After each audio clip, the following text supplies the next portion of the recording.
ಎಲ್ಲರಿಗೂ ನಮಸ್ಕಾರ. Welcome back to my YouTube channel. ಇವತ್ತಿನ ರೆಸಿಪಿ ಒಣ ಬಂಗುಡೆ ಮೀನಿನ ಸಾಂಬಾರ್. ಬೇಕಾಗುವ ಸಾಮಗ್ರಿಗಳು: ಒಣ ಬಂಗುಡೆ ಮೀನು, ಕಾಯಿ, ಮೆಣಸು, ಕೊತ್ತಂಬರಿ ಕಾಳು, ಟೊಮೊಟೊ, ಈರುಳ್ಳಿ, ಸಾಸಿವೆ, ಮೆಂತೆ, ಹುಳಿ, ಬೆಳ್ಳುಳ್ಳಿ, ಕಾಳು ಮೆಣಸು.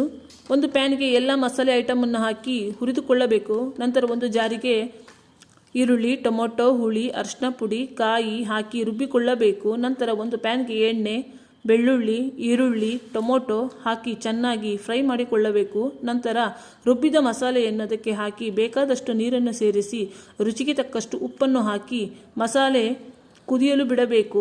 ನಂತರ ಮಸಾಲೆ ಕುದ್ದ ನಂತರ ನಾವು ಈಗಾಗಲೇ ತೊಳೆದಿಟ್ಟಿರುವ ಒಣ ಮೀನನ್ನು ಹಾಕಿ ಚೆನ್ನಾಗಿ ಕುದಿಸಬೇಕು. ಈಗ ಬಿಸಿಯಾದ ರುಚಿಯಾದ ಒಣ ಬಂಗುಡೆ ಮೀನಿನ ಸಾಂಬಾರ್ ಸವಿಯಲು ಸಿದ್ಧ. ಕಮೆಂಟ್ ಮಾಡಿ, ಲೈಕ್ ಮಾಡಿ, ಶೇರ್ ಮಾಡಿ, ಸಬ್ಸ್ಕ್ರೈಬ್ ಮಾಡಿ. Thank you.